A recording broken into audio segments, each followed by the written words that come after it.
یہ جنرل فیض کی جو گرفتاری ہے، آپ اس کو سمجھتی ہیں کہ یہ پیک ہے ایونٹس کی، اب یہاں سے آگے معاملات نیچے کی طرف جائیں گے، یا پھر یہ آپ کو آغاز لگتا ہے؟ کس طرف جاتی ہوئی صورتحال آپ کو نظر آتی ہے؟ دیکھیں، ایک تو سب سے پہلے بڑی بات یہ ہے کہ جب یہ فیصلہ سامنے آیا، میں نے ٹی وی سے ہی پتہ چلا، مجھے اس معاملے میں کوئی خبر تو تھی نہیں، بہت سارے باخبر لوگوں کو بھی خبر نہیں تھی، بہت سارے باخبر لوگ یہ کلیم کرتے ہیں کہ جنرل فیض صاحب کو خود بھی خبر نہیں تھی کہ ان کے ساتھ یہ ہونے جا رہا ہے، لیکن بہرحال میرے نزدیک اس کو ہمیں ایک سرٹن ٹائمز آن سپیس اور ایک سرٹن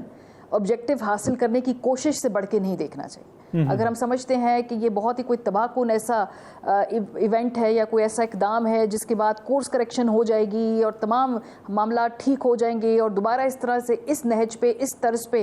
کوئی بھی اپنے اختیارات سے تجاوز نہیں کرے گا، کوئی بھی آرمی ایکٹ کو وائلیٹ نہیں کرے گا ملازمت کے دوران، ملازمت کے بعد، تو میری اتنی امید نہیں ہے، میں اتنی آپٹمسٹک نہیں ہوں۔ ہو سکتا ہے اس پینل کے اندر موجود لوگ سمجھیں کہ بھائی ایسا ہے۔ اور دوسری بات یہ ہے کہ یہ جو اس میں پڑھ رہی تھی پریس ریلیز، اس کے آخری حصے میں کہا گیا کہ ریٹائرمنٹ کے بعد آرمی ایکٹ کی بہت سارے معاملات کی وائلیشن ہوئی ہے، یہ بھی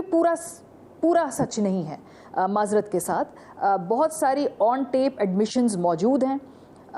پی ٹی آئی کے رہنماؤں کی، پی ایم ایل این کے رہنماؤں کی، چودھری پرویز الہی صاحب کی بہت سارے انٹرویوز ہیں جس کے دوران وہ بار بار کہتے رہے کہ ڈیورنگ سروس جنرل فیض صاحب کس طریقے سے سیاسی معاملات میں مداخلت کرتے تھے۔ تحریک انصاف کے لیے اگر ووٹ پورے کرنے ہیں تو اس وقت کے سٹنگ پرائم منسٹر صاحب کا آن ریکارڈز پہ بیان ہے، وہ بتاتے تھے کس طرح سے وہ یہ ہدایات جاری کرتے تھے اور کون ان کی ایما پر یہ مینیج کرتا تھا۔ یہ بات ہے ووٹ آف نو کانفیڈنس کے اندر کیا کردار ہے جنرل فیض کا، اگر آپ نے یہ جاننا ہے تو آپ پرویز الہی صاحب کے انٹرویو دیکھ لیجئے۔ عمران خان صاحب کی 2019 میں پنجاب میں اور وفاق میں حکومت اگر ہٹا کے نئی حکومت لے کے آنی ہے تو پی ایم ایل این کے ساتھ ان کے کیا روابط تھے ڈیورنگ سروس، جس وقت آرمی ایکٹ کی وہ بھرپور وائلیشنز کر رہے تھے۔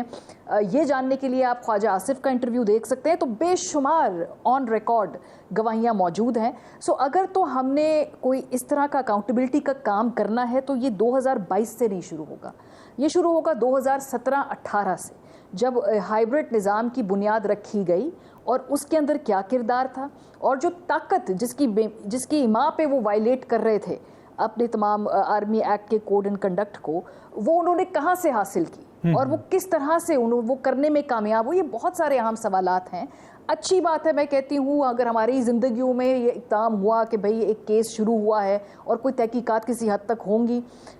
تو، لیکن کیا میں سمجھتی ہوں کہ اس سے کوئی بہت بڑا ہم ایک نیا ڈائمنشن میں چلے جائیں گے اور آئندہ کبھی نہیں ہوگا، اور ماضی کے اندر ہم صرف سلیکٹیو ایشوز کے اوپر صرف کچھ شارٹ ٹرم پولیٹیکل گولز حاصل کرنے کے لیے کرنا چاہیں گے۔ سو I'm not that optimistic۔ اس کو دیکھیں ماریا، ایک سیاسی جماعت کے ساتھ بھی جوڑا جا رہا ہے، ایک سیاسی جماعت کے ساتھ جوڑا جا رہا ہے، آپ کو ضرور جوڑے جی۔ اگر آپ کو لگتا ہے کہ Imran Khan is probably worried about، Imran Khan کو وری ہوگی اس چیز کی کہ فیض حمید صاحب گرفتار ہو گئے؟ I think everyone should be worried. Everyone should be worried. اگر ایک سیاسی جماعت کو وہ بعد میں الیکشن کے ریٹائر ہونے کے بعد 2022 میں وائلیٹ کر کے اگر ان کو مشورے دے رہے ہیں تو ضرور سوال ہونا چاہیے، لیکن میں نے بار بار کہہ رہی ہوں یہ چیزیں تو ہیں جو ہمیں ہمارے ممکنات پہ، یا ہمیں کوئی ایسی انفارمیشن ہے جو کسی کو لوگ دے رہے ہیں کہ ایسا ہو رہا ہے، جو چیزیں آن ٹیپ ایڈمیشن ہے ہمارے سٹنگ منسٹرز کی، خدا کے واسطے وہ ڈیفینس منسٹر، بالکل ڈیفینس منسٹر صاحب نے خود کہا تھا، بالکل ڈیفینس منسٹر صاحب نے کہا کہ آ کے پنجاب کی حکومت ہمیں آفر کی گئی، اور اس کے ساتھ ساتھ اس وقت وہ D G I S I تھے۔ میں تو کہتی ہوں 2017 میں تو آپ کو ٹائم لائن بتا دی نا، 2016-17 سے جب یہ ہائیبرڈ نظام کی یہ بنیاد رکھی جا رہی تھی، ضرور یہ سارا، کیونکہ وہ تو سب لوگوں کے کہے ہوئے ان کے بیانات ہیں، ان کو بلا لیجئے بھئی یہ کیا ہو رہا تھا، یہ ہم بتائیے ہمیں آ کر۔ سیاسی بیانیہ یا سیاسی نیریٹو ہو جائے یا سیاست ہو جائے، وہ عمران خان کے گرد ہی گھوم رہی ہے۔ اب اگین جنرل فیض صاحب کی گرفتاری کے بعد کہا جا رہا ہے کہ بس اب بالکل سب کچھ ختم ہو جائے گا اور عمران خان صاحب کی سیاست ختم ہو جائے گی۔ ایک تو اس پہ ذرا کامنٹ کیجئے گا۔ دوسرا، جن لوگوں سے ہم امید لگا کے بیٹھے ہوئے کہ یہ کوئی سلوشن نکالیں گے، سیاسی جماعتیں ہو جائیں، سارا جو یہ سسٹم ہے، کیا یہ لوگ سلوشن نکال سکتے ہیں یا پھر یہ لوگ پارٹ آف دا پرابلم ہیں؟ عطیہ صاحب، میرا خیال ہے ہم جو اس پینل میں لوگ موجود ہیں، ہم سب کی اتنا ہمیں ضرور یاد ہے کہ جب 1999 میں نواز شریف صاحب کی حکومت ٹاپل کی گئی تو بڑا خوفناک طیارہ ہائی جیکنگ کیس بنایا گیا تھا ان پہ۔ اور کہنے والے تو یہ بھی کہتے ہیں کہ وہ چند ہی دنوں دور تھے اپنی ان کو باقاعدہ اس پہ ٹرائی کر کے سنگین سزا جو سزائے موت اس وقت مطلب اتنا غصہ تھا مشرف صاحب کو تو وہ اس کے قریب تھے اور پھر وہ ملک سے باہر چلے گئے. اور آپ کو اور مجھ کو میرا خیال ہے سب کو یاد ہوں گی وہ پریس کانفرنسز بھی پرویز مشرف صاحب کی جس پہ وہ کہا کرتے تھے کہ ختم سیاست ختم, ابھی کبھی نہ ملک میں واپس آئیں گے نہ کبھی سیاست کریں گے, نہ بے نظیر بھٹو نہ نواز شریف صاحب ان کا کوئی نام لیوا نہیں ہوگا.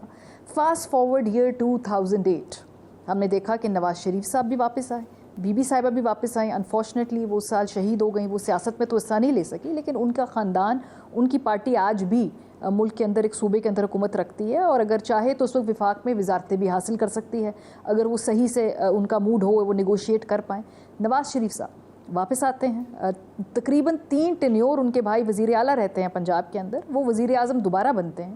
اور وہ 96 میں ڈکٹیشن 90s میں ڈکٹیشن نہیں لوں گا سے 92-93 سے وہ لے کر کئی مرتبہ ایسے مقام آئے جہاں میں بتایا گیا ان کی سیاست ختم ہو جائیں گی, لیکن سیاست ختم نہیں ہوئی. سیاست کب ختم ہوئی ان کی؟ سیاست ان کی پستی میں اس وقت کب گئی جب انہوں نے اسی اسٹیبلشمنٹ سے ہاتھ ملا لیا اور ووٹ کو عزت دو کے بیانیے سے انہوں نے رستہ جدا کر لیا. ابھی بھی ہمیں کچھ عرصے بعد بتا دیا جاتا ہے کہ جی سیاست ختم ہو رہی ہے. میں تو اپنے ملک کی ہسٹری کو دیکھتے ہوئے ہی ایک ادنا سی طالب علم ہوں جو میں نے پڑھا ہے کہ کس طریقے سے سیاستیں لوگوں کی ختم کرنے کی کوشش کی جاتی ہے لیکن نہیں ہوتی ہیں. ان کو لوگ ہی ڈیسائیڈ کرتے ہیں جی کس کی سیاست ختم ہونی یا نہیں ہونی. لوگوں نے پنجاب کے ڈیسائیڈ کیا کہ پیپلز پارٹی کا پنجاب میں اب کچھ لینا دینا نہیں ہے, ان کو ہم دوبارہ ووٹ نہیں دیں گے. اور وہ کب ہوا جب پیپلز پارٹی کو وفاق میں حکومت ملی. لوگوں نے ڈیسائیڈ کیا کہ نواز شریف صاحب اور ان کی پارٹی نے ووٹ کو عزت دو کے بیانیے سے روگردانی کی, ہم نے ان کو ووٹ نہیں دینا ہے. یہ کوئی طاقت ان کو ختم کر پائی تھی. 2018 کے اندر بھی نواز شریف صاحب کا پنجاب کے اندر جو انہوں نے اینٹی اسٹیبلشمنٹ بیانیہ بنایا اس پہ لوگ نکلے اور ان کو ووٹ دیا اور اس وقت ووٹ مینج کر کے گورنمنٹس بنانی پڑی تھی. یہ بڑا کلیئر بات ہے. ابھی بھی اگر آپ زور زبردستی دھون سے کیسز بنا کے سیاست ختم کریں گے تو میرے ملک کی تاریخ تو مجھے یہی بتاتی ہے کہ سیاست تب ختم ہوگی جس دن عمران خان صاحب اپنے اینٹی اسٹیبلشمنٹ اس بیانی سے پیچھے ہٹ گئے,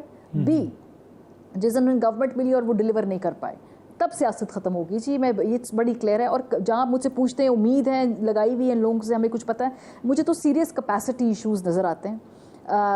پرابلم یہ ہے کہ نہ تو ادراک ہے کہ مسئلہ کتنا گہرا ہے اور اس کو پھر سولو کرنے کا مجھے تو بالکل کیپیسٹی اب نظر نہیں آتی. اب کوئی نواب زادہ نصر اللہ خان کی طرح کی شخصیات موجود نہیں ہے جو بیٹھ کر یہاں پر سالسی کرائیں یا آگے پولیٹیکل پروسیس کو لے کے جائے. اب کوئی بے نظیر بھٹو جیسی شخصیت نہیں ہے جو نواز شریف کو دھکا دے کے کہیں کہ نہیں وہ ہم کر لیتے ہیں چارٹر آف ڈیموکریسی. یہ بے نظیر بی بی کا آئیڈیا تھا. نواز شریف صاحب لکی ہیں, ان کو ایسی اپوزیشن ملی جب بے نظیر بھٹو ان کو ان اہم کاموں کے اندر انہوں نے اپنا